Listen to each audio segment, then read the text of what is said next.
বম্বেত হস্পিটেলত ভেণ্টিলেশ্যনত আছে, কিন্তু এই মুহূৰ্তত মই তাৰ লগত থাকিব পৰা নাই। ৰাইজক কথা দিছোঁ যেতিয়া আহিব লাগিব, আহিছোঁ, এটা গীত পৰিৱেশন কৰিব লাগিব। আমি অনুষ্ঠান কৰিম, আপোনালোকে চিন্তা নকৰিব, ভালকৈ কৰিব চেষ্টা কৰিম,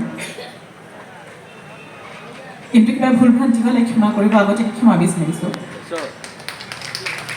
আৰু আপোনালোকক অনুৰোধ জনাইছোঁ, আপোনালোকে যাতে আশীৰ্বাদ কৰে, মোৰ ভাইটি যাতে সুস্থ হৈ উঠে।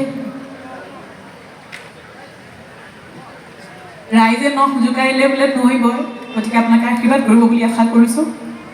মোৰ ভাইটি যাতে সুস্থ হৈ উঠে তাৰে কামনা কৰিছোঁ।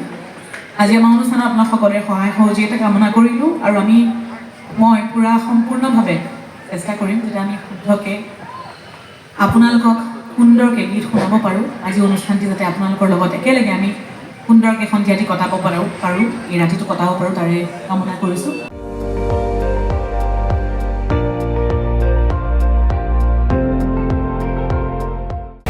আপুনি চাই আছে ND24, সৰ্বশ্ৰেষ্ঠ নহয়, সৰ্বোত্তমৰ দৌৰত।